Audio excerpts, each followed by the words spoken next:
Thank you for being here to meet artist Pei White, who's here in the center. I'm Ann Pasternak, and I'm the director of Creative Time. How many of you know Creative Time? Yay, I love the people in the back. And I'm sure I'm going to love everybody in the front, too. So Creative Time is based in New York City. We've been around for 35 years. And we commission artist dream projects. And, they're always public projects, and we really believe in the role of the artist in society and that their voice is essential. And, why wouldn't we have the expressive side of humankind shape the world in which we live, right? So that was a little abstract. But at any rate, so we were very excited when our friends at Art Basel asked us to work with them this year and reinvent the oceanfront. And the idea was to have all the live events that were spread out through the city, the film program, the video program, the music program, the performance art program, and even the morning artist lectures and panel discussions, to have them all happen where we all want to be in Miami. Where is that? Yes, thank you, the beach. It's us New Yorkers. We all want to be on the beach. So I think it was in July that we got the thumbs up to work on this project together. And we asked some of our very favorite artists, just about 5 or 6 of them, if they were interested and if they had any ideas. And then by the very end of August, early September, we had proposals from all the artists. And I've got to tell you, it was clear from the get-go that Pei White was our dream artist. And she got the thumbs up, I think, about an hour after that big call we had. And she came was it to Miami for your first time? No, my first time. Oh, no. but it was to that beach, yes. to that site. So she came to take a look at the site with us, and within about 3.5 weeks, she had the designs and the CAD files. And then she had we had about another 4 weeks to produce and install what is the size of a football field. And the idea was that Pei would create a social space where all these things could happen. And one of the reasons why she was our dream artist is not just because she's such a great artist, but also because she really cares about how people interact, how they interact with environments. So we've asked Pei today to share with us this some examples of her past work in this brief period of time that we have that gives you a sense of how she approaches space and how she engages with human social interaction or even animal interaction. And I also wanted to introduce Meredith Johnson, who you're going to be hearing more from, who is our curator at Creative Time and who is the curator and producer of this project. So thank you to our friends at Art Basel. It's a pleasure to be here, and thank you all for coming. Well, thank you guys. And I'm not going to talk too long because I want Pei to be able to jump in to the project and her work and process. But one of the things that was really interesting for us about this project was not only the timeline and the kind of responsiveness, but really Miami and this site. And Pei's work, as you'll see, is very related to experience and interaction. And Miami is a place that dramatically shifts from day to night. And from the beginning, in looking at Pei's proposal, that was the conceptual thread throughout, is that you could have multiple experiences in this place, and every time your experience is different, and the people you're experiencing it with are different, and your impression of this place changes with each time that you arrive there.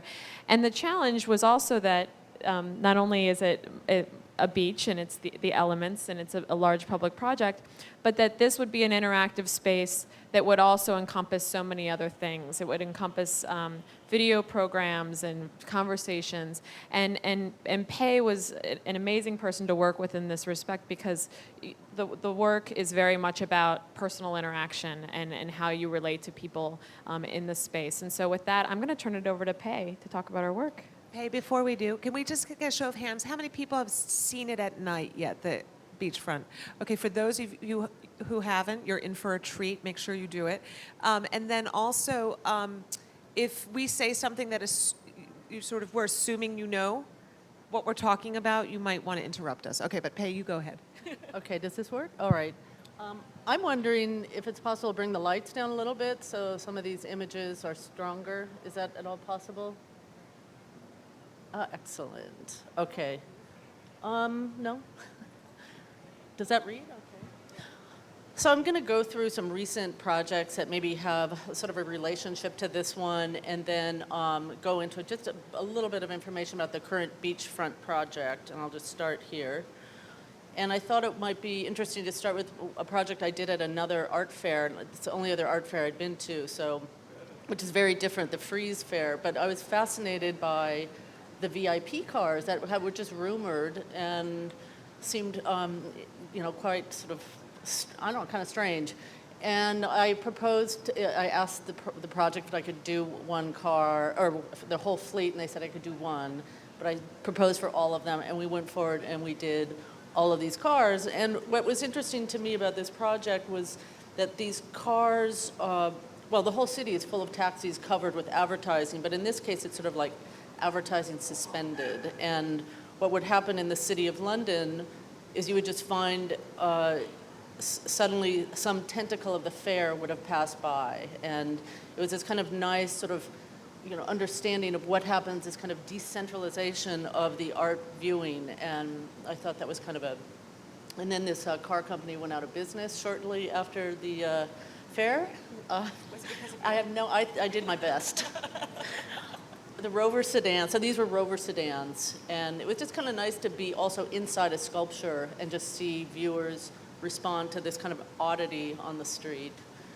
I'm not sure, I just put these in. This is an exhibition I did recently in a very cold January Belgium, and I just wanted to kind of introduce some aspect of many times my work has a very sort of overt regionality, and to bring into my fall in East Los Angeles throughout this very incongruous landscape, foregrounded in the background.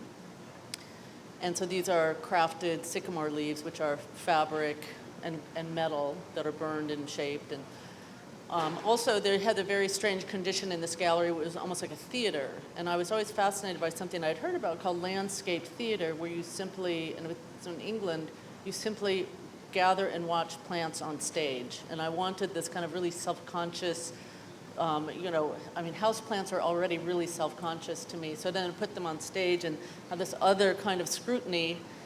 And there's this really nice kind of looking from above opportunity in this gallery. So I had that. And then, of course, many houseplants end up like this. So we had to have some of those. But I just kind of threw those in. This is something I feel is important to talk about. I've done a lot of publication design, and this gallery I work with, Neuge Rimschneider, gave me the third page in Frieze magazine for really as long as I wanted, and just said, do whatever you want. And what was interesting to me was it became sort of this exhibition in print, and the sort of ad infinitum potential for viewers was incredibly important to me, that someone in Mexico City could see this project, as could someone in Iceland, as could someone in Indiana. Just that idea of that kind of dispersal, it was very, very appealing. So I decided doing anything I wanted would involve using the gallery information as a sort of raw material. God, it's so washed out. But so I would use the artist roster, maybe the address, and I would just start processing things that I had come across as an ad. So, for instance, the LA Weekly was having this kind of ever-growing massage section in the back, and I was really fascinated with how one masseuse would differentiate themselves from another, and I lifted that, and I was looking at Bakelite. It's just kind of this nice gathering of interests of mine of that month, processed through the information in the gallery. This also, I was fascinated by this candy and how it's sort of Japanese, but it was British. Just things like that, this kind of sampling. And then I started to use my scanner as a photo studio. So the gallery, the name is in here, climbing up. That's just too washed out to talk about. And also, again, I recently did a tube map in London, and again, it's really thrilling for me to see a viewer, even just look at it and throw it down on the ground, but to have that in their hand and just briefly have this kind of interaction with an artwork. And so I'm very interested in print, and I'm very interested in the experience that one has when one enters a book and goes through the sequence and the pages. This is the largest sculpture I've ever done. This is ongoing. It's a project for the MTA in Los Angeles.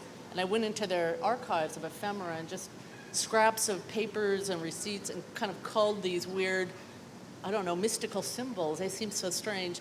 And then introduced my initials with my husband's and my initials. And then did, this is some of the weird ephemera that they had. And then put it on the seat fabric, which is almost system-wide. It's graffiti resistant, I've been told. But, so it's this kind of ongoing thing. It's really exciting to see this thing that just kind of continues on and on and on, and, you know, be parallel to it. I'm going to talk about this other project, which was a proposal for the stage curtain of the new opera house in Oslo. And it's a very interesting building. It's very, very modern. And anytime there's anything that resembles ornament, it's only for acoustics, so it's quite austere. And I just kept thinking about why, you know, anything could really be a stage curtain, and why could a big chunk of metal be a stage curtain? Like anything could just go up and down and serve this purpose. And I kept kind of coming back to, and this is a building which kind of just terminates in the water. It's architect Snoetta. Oh, wow, it's so blown out. And I kept thinking of metal, like I have, again, this heavy metal curtain. And I just took a piece of tinfoil and scanned it on my scanner as my photo studio, and then had it woven in Belgium on a digital loom. But it's really, it's just cotton and polyester, but it has this feeling of metallic. And it's really about this material that's struggling with a desire to be, or a material in costume, a cotton being in costume as steel, or a steel masquerading as cotton, but just this thing on stage that has this kind of landscape feeling as well. Oops, it's so touchy. There's a picture of me in here for scale. Is there any way to adjust the contrast of that monitor from back there, or is that a set? And the other thing is this process is so fine that my thumbprint in manipulating the foil was picked up and woven into the stage curtain, which is kind of a nice sort of signature way of signing the art curtain. And just so you understand that this is really like blanket material. I mean, it's really very fabric-like. Oh, it's so bad. This was some I did out of smoke. I did some smoke images. But it's just kind of embedding something, freezing it, and making this kind of tradition of the heroic of the tapestry, but just be something that's always about to go away. So the light of the foil, or the smoke in transition. How much time do I have, by the way? Just let me know. This is a project that was part of Sculpture Project Münster in 2007, which has a tradition of very sort of large projects in the landscape, large-scale interventions. And I was very interested in doing something massive, but something very intimate. It's something that would be everywhere at once and then disappear. And I was fascinated by these city bells. I did 3 projects, and I'll just talk about these 2. And I was interested in how these bells, even though the city was bombed out, they were, totally restored. But they were not the original bells. Someone went to a bell convention and bought the bells, but they were many of them were Carillion bells, so they had different 18 to 26 bells, and they could be programmed.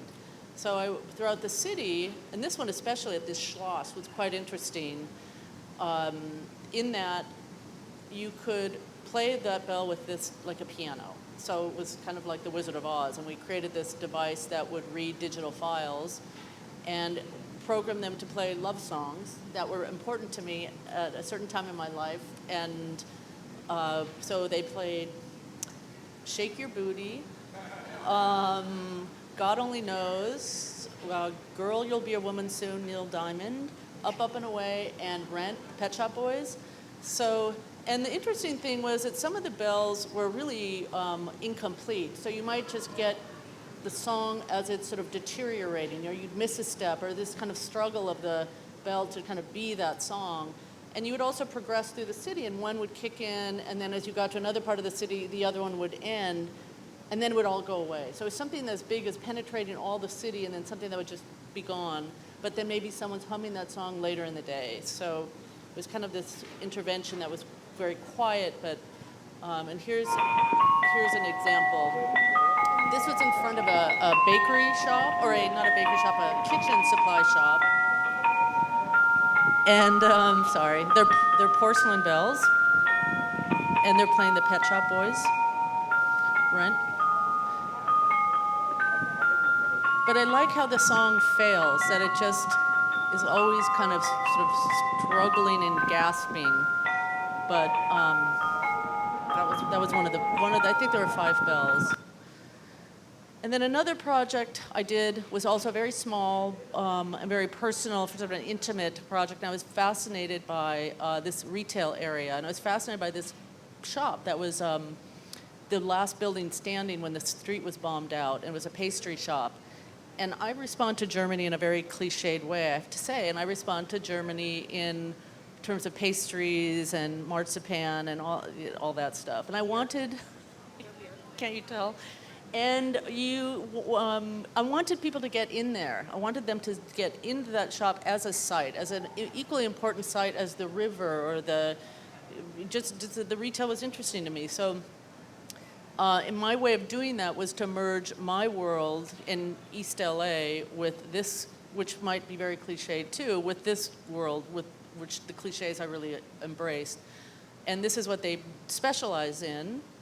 And this is something very familiar to me in my neighborhood, and this is very important to me, these tough tacos, and I thought, why not have the marzipan, let's put them to work and see if they can interpret these tacos. And and it was just this thing, and I love this kind of grandma wrapping style. I mean, it's very German. I think it's important.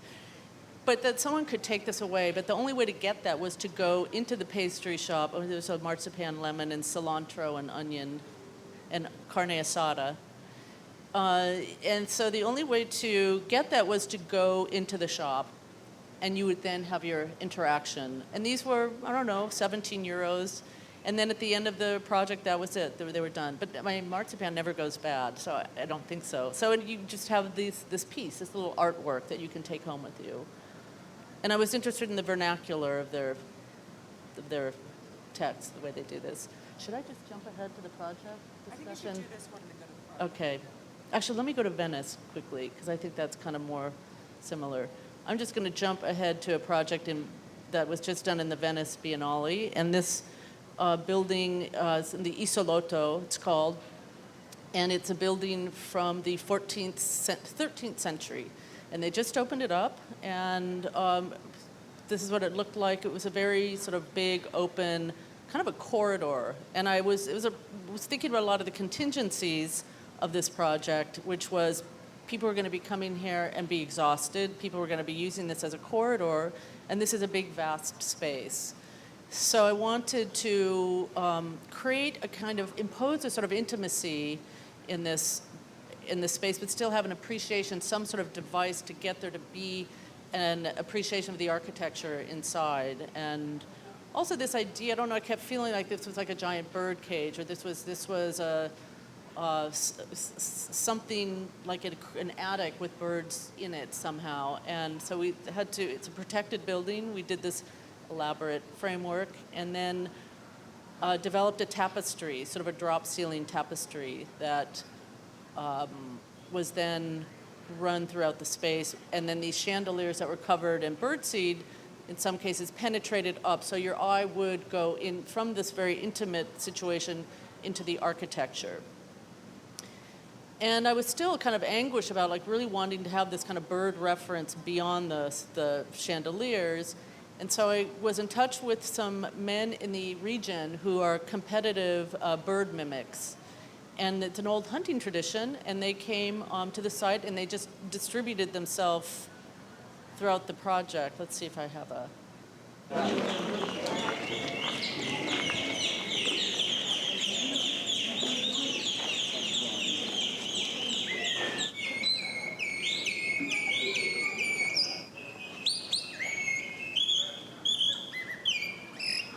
But they were very... He was my favorite. But they were very stealth, that they would just maybe be checking their cell phone and doing their bird sounds. And it was a way, people were looking for the birds, but it became a way for them to actually look at the architecture by searching for where the birds were. So now I was going to just quickly talk about this project. Is there any time? Okay. So I'm going to just, I threw together some images pertaining to the oceanfront project. And one of the things that struck me about the site were all the sets of eyes in these high-rise hotels that look down on this kind of a football field, and how to address that viewer as equally important as anyone on the ground plane and anyone on the beach. And so this is the site. You see this kind of a nice rectangle. This is shot from one of those big hotels. And some of the important contingencies of this project was the temporariness and also the budget. So there's kind of these, sort of this checklist of things to consider, which I usually consider in any kind of an exhibition situation. But I liked that temporariness. I wanted to kind of play that up as like this soft, disposable, transitional flyaway city and social space. Oops. And I'm just going to take you through a little bit of my research. I mean, what I start is I just go through books, journals and sketchbooks of lots of images, and I just start to see if one will crystallize with the project. And something I had that I really love are these, they're boîte optiques. Oh, this is not, but there's like an optical box, like something that looks like one thing during the day and then transitions entirely at night. And also this kind of cluster, this kind of communal cluster. This image was an important image I pulled from my. And then I started to think of a pattern city, or just this city that's so completely different. Maybe it's monochromatic, maybe it's something completely minimalist, and then it goes right into pattern. But these are just some of my sketches, my rough ideas. And another, I don't know, that was an important thing for me to look at. I know nothing about it, I just have it. This, again, and then I started to kind of play with that idea, and then started to think about this communal space, and to think about what happens when it goes from a monochrome to something very, I don't know, this is also a very important image. And this was this is a very upbeat image of a slum, and I thought, you know, how do you kind of capture that, but how do you start talking about a different type of density, and a different type of viewing, and a different type of sets of eyes, looking down and being looked at and looking at. And I was fascinated by the walled city of Kowloon, especially, and started to think about that kind of density where light never penetrates. And started sampling images from these, from the source material, and I don't know how much more imagery I have here, but I threw these in because it might explain a little bit of what you're looking at. When you're looking at vinyl, this is a vinyl test. When you're looking at the vinyl color, you see this during the day, and when it's lit at night, something starts to emerge ever so slowly, and that is a cityscape. So it is this kind of being watched, but being part of this kind of community too. Other elements on site include a sort of endless picnic table. This is what it looks like now. Where's my image?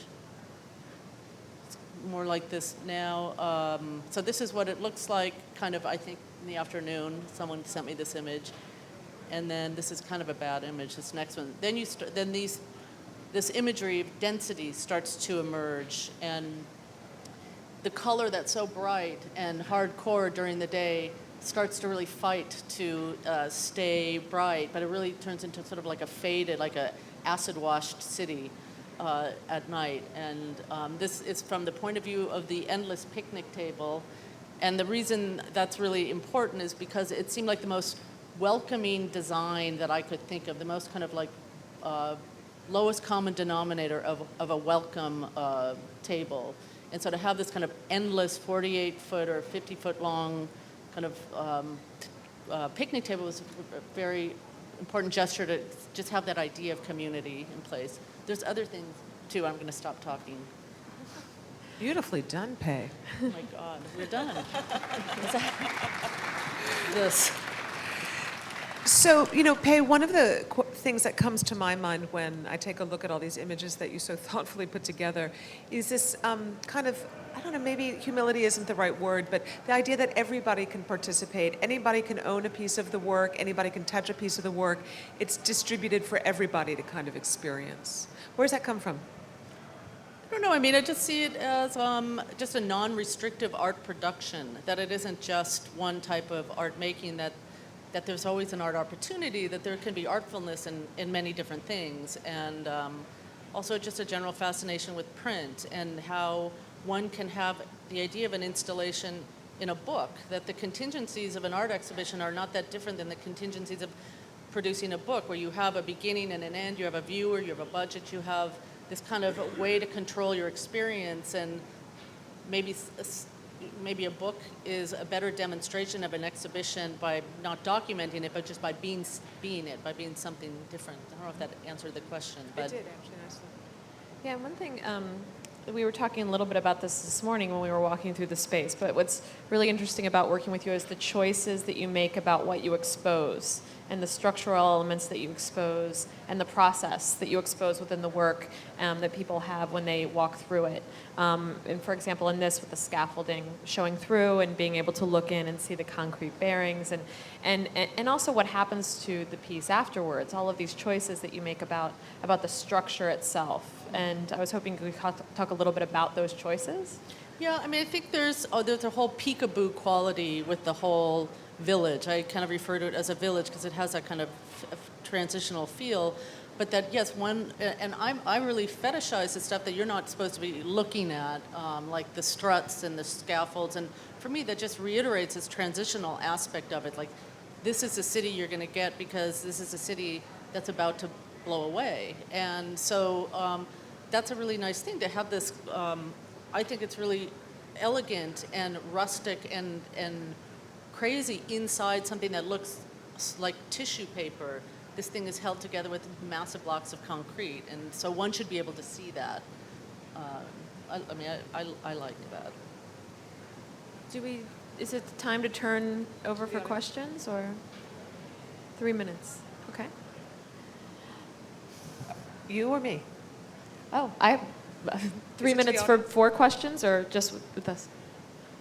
Okay, great. And then Because I wanted to actually follow up on the choices of what happens afterwards. You know, where do these structural elements go afterwards? Well, I think it's really important that the red picnic table is going to the local Boy Scouts, and all other red furniture elements goes to the Boy Scouts. For me, the optimum solution.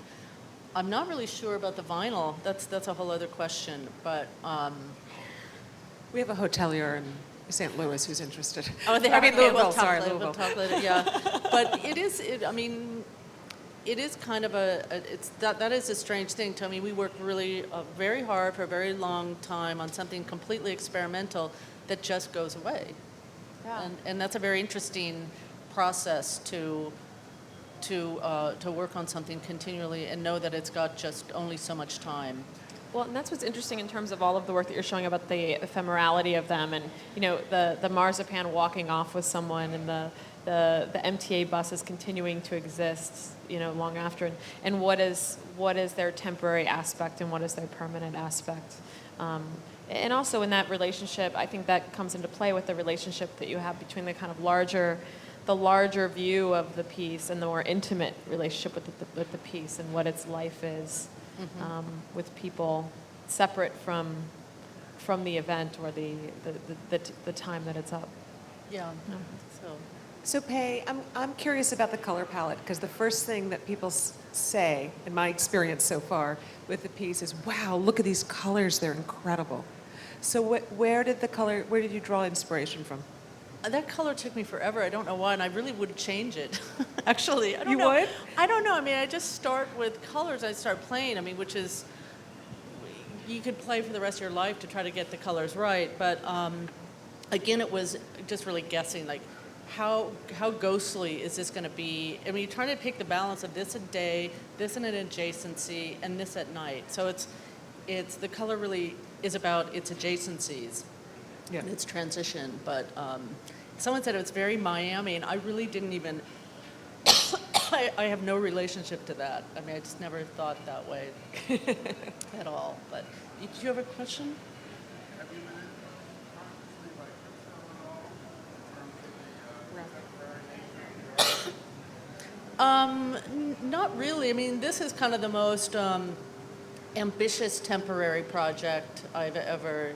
The question was, have I been influenced by Christo and the temporariness of that? And I'm not in a really overt way, but I mean, I can see, I hadn't thought about that. It's kind of an interesting connection.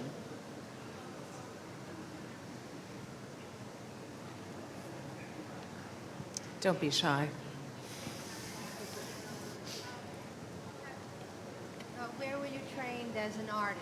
And I'm sorry, where were you trained as an artist and in your art student days? And how did you get into projects? Switch over, or did you always do that in school?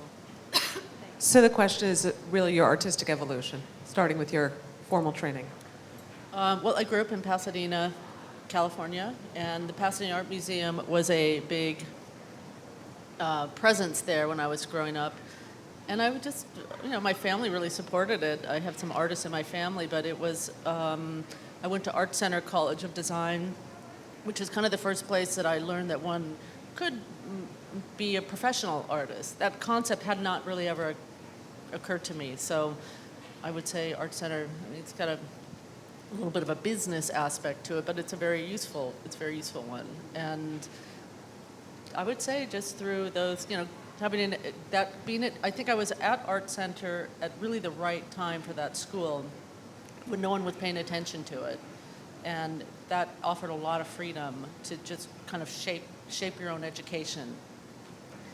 And I think a lot of interesting artists came out of there at that time because of that.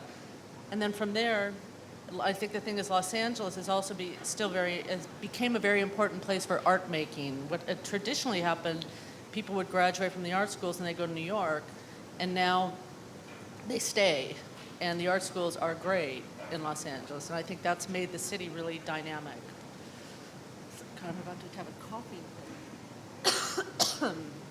But yeah, that's my trajectory.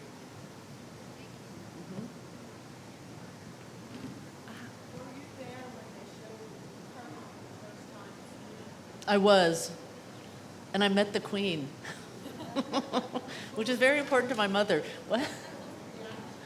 They gasped.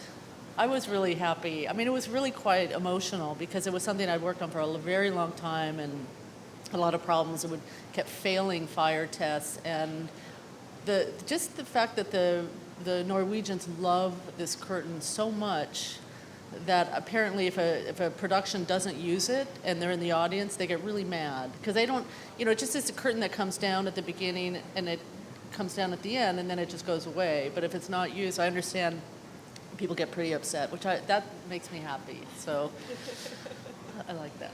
I think that's our last question. I think one more back there. Yeah. I was wondering, this I guess could be applied to all of you. How often does the bureaucracy of the communities that you're creating the piece in interfere with the actual outcome and production of the works? I'll take it after you. Perfect music. We could dance. It's really, actually, it's interesting. That is a huge, the whole fantasy of you just, you're the art, you just do whatever you want. It's actually really very, very infrequently the case. The Oslo curtain was a situation for me where it was without any really restrictions except fire rating. But it's, there is certain realities that, you just have to negotiate.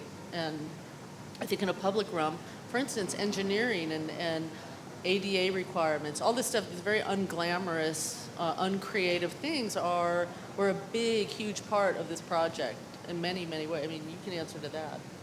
Yeah, I think that, when you're working in a public space and you're going to have the public coming through, there are requirements that you would think wouldn't normally be part of the discussion of an artwork that become such. So, in Miami, when you build something, it has to withstand 90-mile-an-hour winds, it has to be ADA compliant so that people can access it. And so these were all factors that when we did our first site visit, that we sat down and we talked with an engineer right away with, and found out what those requirements were, so that at the very beginning of the kind of conceptual design of the project, that these were considerations that were kind of known factors. Yeah.